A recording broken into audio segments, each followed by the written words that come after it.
इस बुक को लिखा है क्लिनिकल साइकोलॉजिस्ट ने, और सुनने में ऐसा आया है और काफ़ी सारे रिव्यूअर्स ने ऐसा बोला है कि यार वो यानी कि इस बुक के ऑथर ने टिकटॉक पे काफ़ी सारे वीडियोस बनाए थे और वहाँ पर से वो पॉपुलर हुए, और उसके बाद उन्होंने इस किताब को लिखा और इस किताब को काफ़ी सारे लोगों ने बाय किया और ये किताब काफ़ी पॉपुलर हो गई और काफ़ी सारे पैसे भी छापे ऑथर ने, और दैट्स वाई ये किताब पॉपुलर है। और इस किताब के अंदर ऐसा कुछ है नहीं पढ़ने लायक, और आपको इस किताब को स्किप करना चाहिए, आपके इस पैसे को स्पेंड नहीं करना चाहिए। और वो सारे के सारे रिव्यूअर्स सच बोल रहे थे। सो सिंपली यही बोलता हूँ, अगर स्किप कर दो। बस बात कर लेते हैं किताब के बारे में, क्या ऑथर ने क्या क्या बातें की है और कैसे कैसे पैसे को ग्रैब किया है, बिकॉज पॉपुलरिटी है और प्रोफेशन भी है तो उसको मिक्स किया है। सो थोड़ा सा लाइक डिबेटेबल है, बट उसको साइड में रखते हैं। बात कर लेते हैं कि यार ऑथर ने क्या क्या बातें की हैं ये वाले किताब के अंदर, यानी कि why has nobody told me this before किताब के अंदर। ना फर्स्ट ऑफ ऑल ऑथर बात करते हैं हमारे इमोशन के बारे में, यानी कि हमारे माइंड के अंदर ह्यूमंस के अंदर काफ़ी सारे इमोशन होते हैं। फॉर एग्जांपल खुशी, दुख, एंगर, और उसके अलावा भी काफ़ी सारे इमोशन होते हैं और उसको आपको समझना चाहिए। यानी कि जब कभी भी आपको गुस्सा आता है तो आपको अपने आप को क्वेश्चन करना चाहिए अगर आपको गुस्सा क्यों आ रहा है।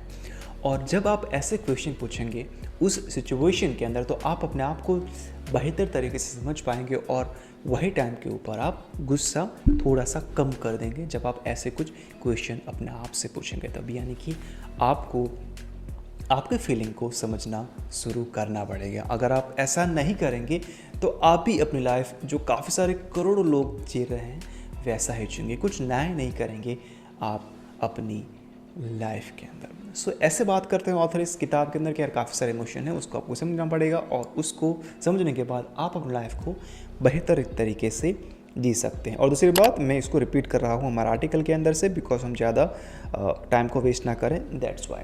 दूसरी बात, ऑथर बात करते हैं परमानेंट मोटिवेशन के बारे में। मान लो क्या आपको बुक पढ़ने की हैबिट को आपके लाइफ के अंदर ऐड करना है और आपने कोई भी एक किताब को पढ़ा। फॉर एग्जाम्पल ये 3 किताब को चूज़ किया, मान लेते हैं ये किताब को मैं अभी पढ़ रहा हूँ।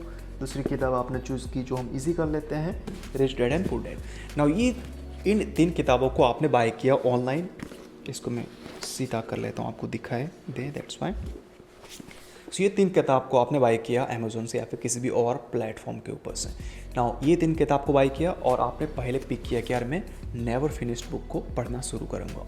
सो 2 दिन तक आपके माइंड के अंदर वो मोटिवेशन रहेगा, बिकॉज आपने कुछ वीडियोस देखे होंगे, लोगों के कुछ चीज़ें सुनी होंगी और उसके बाद आपने डिसाइड किया होगा कि यार मैं बुक को पढ़ना शुरू करूँगा, और आपने कुछ बुक्स को बाय किया जो उन लोगों ने आपको रेकमेंड किया। सो 2 दिन आप पढ़ेंगे, उसके बाद ये सारे के सारे किताबों को आप साइड में रख देंगे और आप अपनी रेगुलर लाइफ के अंदर आप बढ़ जाएंगे और ये किताबें आपके ड्रॉवर के अंदर पड़ी रहेगी और आप वो किताबों को कभी भी नहीं पढ़ेंगे।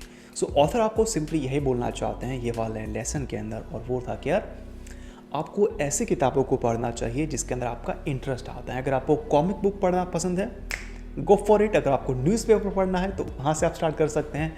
अगर आपको ऑनलाइन आर्टिकल पढ़ना पसंद है तो आप क्या कर सकते हैं, आप विजिट कर सकते हैं bookstock.com को या फिर दूसरे कोई भी वेबसाइट को विजिट कर सकते हैं। वहाँ पर आप किसी भी चीज़ को पढ़ना शुरू कर सकते हैं। यानी कि जो चीज़ के अंदर आपको इंटरेस्ट है वही बुक को पढ़ो, ना कि लोग आपको जो बोल रहे हैं पढ़ने के लिए वो पढ़ो। और दूसरी बात, मैं अभी इस किताब को पढ़ रहा हूँ नेवर फिनिश्ड को, और मैंने कितनी पेजेस फिनिश किए, 60, अराउंड 2 चैप्टर ख़त्म हो चुके हैं। एंड फ्रैंकली स्पीकिंग क्या किताब, जल्दी वीडियो आएगा, काफ़ी लंबा वीडियो बनाएंगे और इसका हम गिव अवे भी करेंगे, बिकॉज मुझे बुक पसंद आई है और जब कभी मुझे बुक पसंद आती है उसका मैं गिव अवे करता हूँ और बोलता हूँ लोगों को पढ़ने के लिए। दैट्स वाई वेट करना इसका।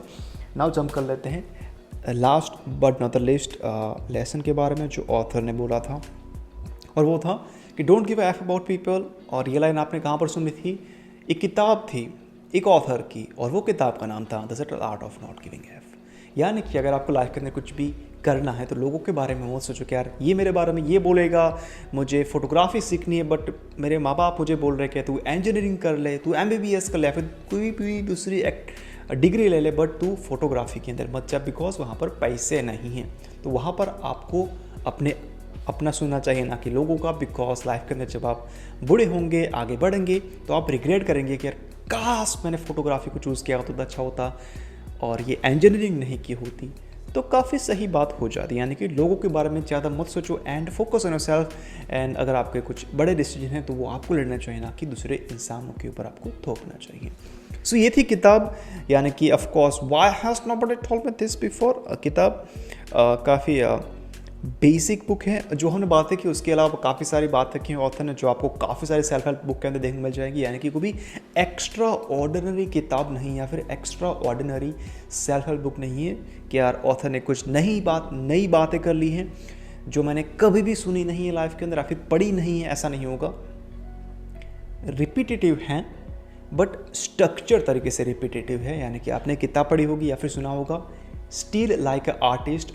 ऑथर ने मेरे हिसाब से वो किताब को पढ़ा और उसके बाद वो बुक का फॉर्मूला इस किताब के अंदर छापा। सो या नहीं पढ़ेंगे तो चल जाएगा। आई नो पॉपुलर किताब है, काफ़ी सारे लोगों ने इस किताब को बाई किया है एंड दैट्स वाई अगर आप सर्च करेंगे अमेज़ोन के ऊपर सेल्फ हेल्प किताब तो ये पॉपअप हो जाएगी और जो इतने सारे रिव्यू आएंगे तो आपको लगेगा कि यार मैं बाय कर लेता हूँ, बिकॉज इतने सारे लोगों ने बाय किया है, रिव्यू भी काफ़ी अच्छे हैं। और जब आप पढ़ेंगे तो आपको लगेगा कि यार क्यों बाय की लोगों ने ये किताब को, बिकॉज काफ़ी बेसिक है यार। सो स्किप कर सकते हैं।